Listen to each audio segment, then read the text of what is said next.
first, an update on the changes that are happening right now in Ukraine, especially at the very top. Your take on that?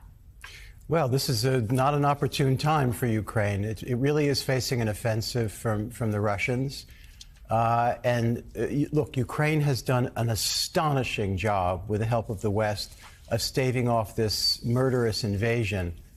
But the fact is that Russia, because of its scale and its size, has the resources and the crazy determination to keep going and ruin the house that we know as Ukraine. And although the Ukrainian effort so far has been heroic, the damage is just horrendous. And I think we're going to see many more months of this because there seems to be no negotiation in sight. And Zelensky has to get rid of any sign of corruption if he is going to continue to get the kind of help that he's gotten from the West.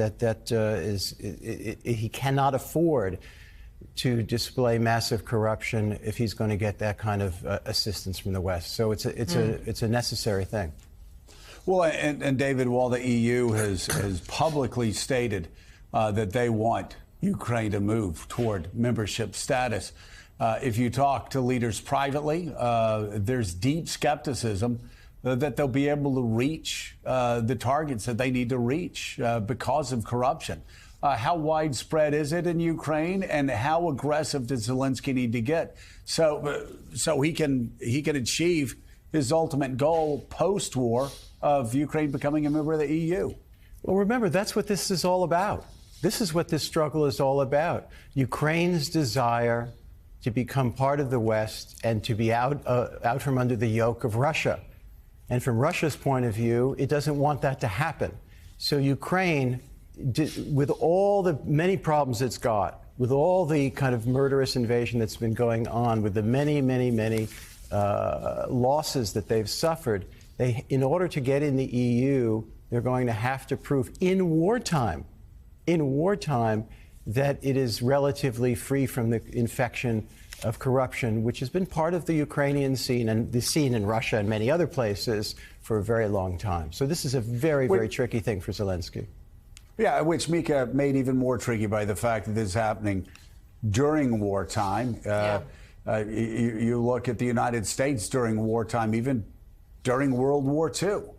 And there were concerns about corruption. You look at the Truman Commission and the corruption that it was trying to get to the bottom of, even during the war. It's, again, this is going to be a great challenge for Ukraine, but they have no other choice. And just the other day, Zelensky, who had backing from some oligarchs in his own election campaign, allowed the prosecution of one of those oligarchs, and this is that's a difficult thing to pull off. And so Zelensky, yet again, I think, is showing the West, showing the EU, showing the United States something about courage, courage and leadership, courage during wartime. He's a remarkable figure.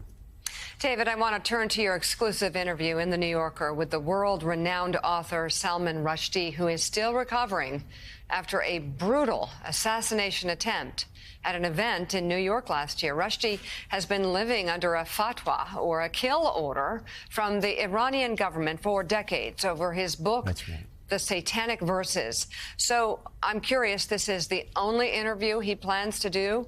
Tell us about that conversation. Well, Salman Rushdie has been living under a fatwa since 1989, Valentine's Day 1989. The Ayatollah Khomeini decreed that he must be executed for the sin of writing a novel, The Satanic Verses. And Rushdie moved to the West 10 years later after living a kind of fugitive existence. He moved to New York City and almost defiantly lived a free life, unguarded. And that went on for 20 years. And I think he thought, as he told me in our interviews, that the parade had gone by, that the threat had receded dramatically.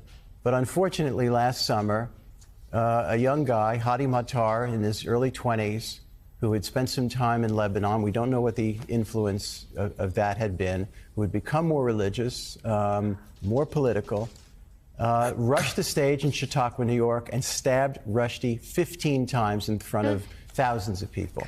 Rushdie barely survived this, and I think, he had just finished a novel, Victory City, which has just come out this week, and he would have liked to have had a book tour. Rushdie likes engaging his readers, but he knows this is impossible, and for a variety of reasons, including security and including just, he's been recovering from this these injuries. He lost his eye.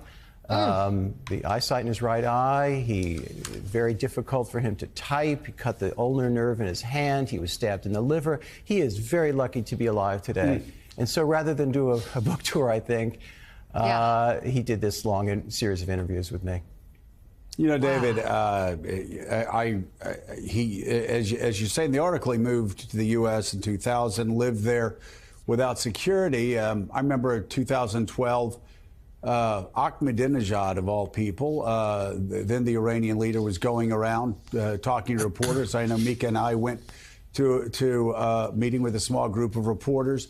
You as well, and you actually asked Ahmadinejad, was there still a bounty on Rushdie's head? That's right, Ahmadinejad, who had just given a press conference a small press conference in which he had made all kinds of threats to Israel and said the usual things. I asked him, is there still a bounty on Rushdie's head? And with this kind of smile of malice, just a disgusting expression, he said, is he still in the United States? He should take care of him. He was threatening a novelist, threatening speech, threatening freedom of the imagination as a leader of a nation, which should tell you something. And Rushdie deserves enormous credit for his bravery and his refusal to allow the fatwa and to allow these events to overwhelm his imagination and his own novels. He's tried to live independent of the sword of Damocles that's been over his head since 1989. And I think it's been a remarkable existence, and he's a remarkable example. So, David, it's Jonathan Lemire. We're obviously eager to read this piece, but just give us a sense as to Rushdie's recovery now. I know you say he has a novel out this week. Does he hope to continue to write? Does he believe he still can in the wake of this attack? Well, I think, quite frankly, he'd rather talk about literature than the attack, but he was very frank with me. He said he suffers from PTSD, nightmares, all kinds of physical difficulties, but he's doing reasonably well. When I saw him, he's lost some weight. He's doing much better. So thank goodness for that. And I think he's now struggling with trying to write again. And although he resents having to do so, I think in the end he will write some kind of memoir about what happened to him last summer, about this attack.